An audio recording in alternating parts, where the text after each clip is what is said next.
Hey guys, we're back with another prep video, and this time we are talking Lego. And Lego is always one of the most popular booths at San Diego Comic-Con, so much so that they've really had to change their system over the last couple years and become more and more of a lottery-based system. So now as we're talking about both the swag, the free giveaway minifigures, as well as the actual little sets that are extremely limited, all of it comes down to a lottery system. So first up, as we're talking about this, you do have to obviously decide, no matter how big of a fan you are, the hugest Lego fan out there, is it going to be worth your time? I mean, these are extremely expensive on the secondary market, so if you do feel a need for the set or the minifigure, you're going to probably have to make that go for it. If you are making a go for it, we definitely suggest having buying groups or swag hunting groups. You know, if you're there with 2 or 3 other friends and you can all help each other out, and maybe all of you, you know, maybe you're not into Funko, but they are, and vice versa with Lego or something, and you all get in line for both of them on different days, and you try to help each other out, and maybe you win Funko and buy for them, and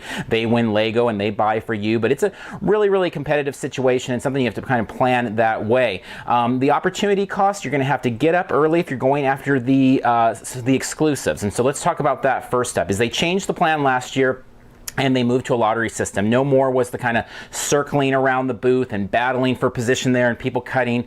Instead, it was people battling and cutting and trying to get in line for the exclusives. The exclusives are super limited. Lego always announces things pretty late relative to San Diego Comic-Con announcements. And so as of us recording this right now, we do not know the minifigure giveaway and we do not know the exclusives that will be. But we're trusting that the systems for those will probably be the same as last year, because we heard lots of positive reports in terms of, not that we heard lots of positive reports from people winning the lotteries, but heard lots of positive reports in terms of it kind of dealing with the chaos that was so much at the Lego booth before. Not that there weren't still some, you know, different issues and things like that. I mean, it is San Diego Comic-Con, and these things are all very valuable to people, whether it be emotionally or monetarily, and so those things will arise. So that said, though, if you're going in the morning, you're going to want to get there super early. It probably is going to be a lineup around 4 or 5 in the morning to get there. Now, remember, you're going to be in that everything else line outside, which is going to have the Funko people, the Hasbro people, the Bandai people, the Ballroom 20 people. So when you get there at 4 or 5 a.m. and you see this massive line Thursday morning,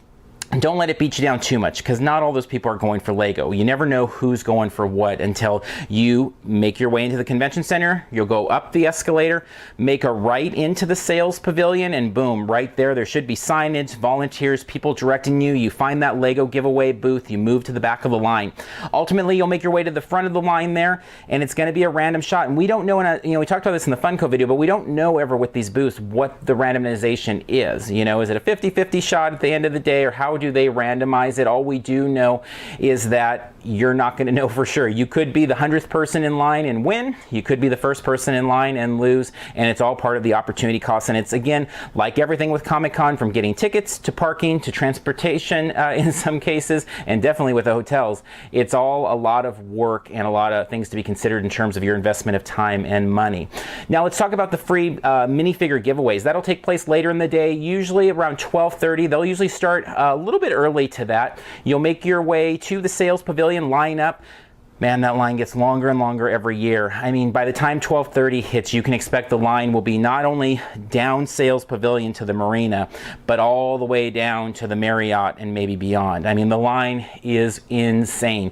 So you have a choice there, really. Either you get there 2 hours early and get in line and be one of the first handful of people that are going to draw, or you wait, and it's still going to probably take you 2-3 hours, and you're one of the last people to draw, and maybe it runs out by then. I remember last year, a couple of days, I believe on social media, we were never there till the very end, but people were saying they were still giving away till about 3 o'clock, so about 2.5 hours to get through the line. So 2 hours before, 2 hours after, it's all about the same. One big suggestion there, though, is make sure, because of the timing, it's a great time to grab lunch. Have, you know, stop by, grab food if you're going to have food, or if you have it in your bag, that's fine, but make it basically a combo of your lunch, planning for the rest of the convention day, and waiting in line. Don't waste that time, because it's too big of a chunk of time if you're going to wait.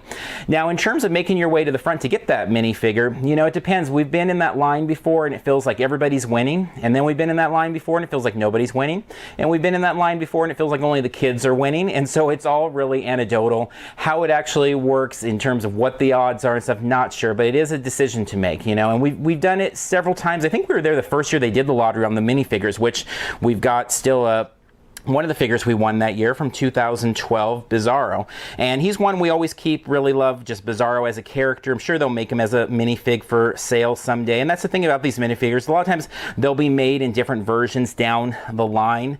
And so the giveaway usually isn't the only time you'll see him, but it could be. And obviously the casing is special, the con moment is special, all of that. Now, one thing I want to point out though with this year that's kind of changed the game, I think, a lot, depending on what type of a Lego fan you are. For myself, a lot of Lego, it's just they're fun, cute, neat little figures. Fun, cute little play sets. It's not something that I was willing to fight out for hours and hours and hours ever at Comic-Con, although we've done it maybe a little bit more in particular for certain giveaway figures like a Bizarro, for the collector in the past, Green Arrow, you know, characters that I really like. But what's really developed in the last couple of years here is there is this bootleg market. And so if you're somebody that's just kind of a novice and you're like, well, I like them, they're cutesy, as we look at these minifigures down here, more and more conventions, these figures right here are all bootlegs. They're all just bootleg. You know, some people call them Flagos, fake Legos. Over here are real Legos. Everything else on the table is quote unquote, you know, real Lego. But my point being is the collector is one that I parted with this year because I said, well, I got the fake version of him. I just think he's a cool little figure. Do I really need that? What's going on in the secondary market? $300. We've also traded figures before. One of the years getting the Lord of the Rings figure.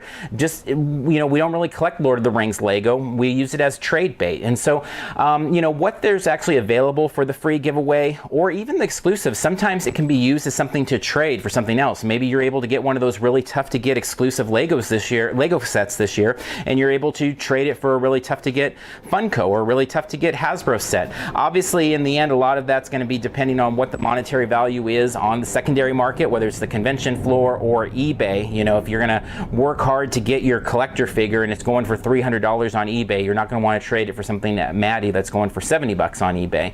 But it is another way. You know, the con has really become all about having groups of people that you can trust, that you can trade with, help each other out. And I know for us, San Diego Comic-Con, that has been the most critical thing the last several years, is having people we can turn to trade exclusives, trade swag, trade whatever, to help each other out with tickets or whatever it is to help people to get the things that they want. And so make sure you're making those social connections now. Talk to people on social media. Twitter is always the best way to connect with different people. If you're already coming in with a big group of friends, then you can help each other out and decide. But again, remember the opportunity costs, and if the Lego commitment is just too great, you know, one thing you got to know, the secondary value will hold. So it's not one of those cases where 6 months later it's going to be super cheap and you're going to find it on eBay, you know, cheap. It's not going to be that. Really, the only other option at that point is going to be turning to, you know, the bootleg. And then the bootleg obviously is never going to be a real Lego, but it just depends on your collecting of what you like. I mean, I wouldn't be interested in that probably in Hasbro, to be honest, because the Hasbro stuff is more of a serious collecting focus for me,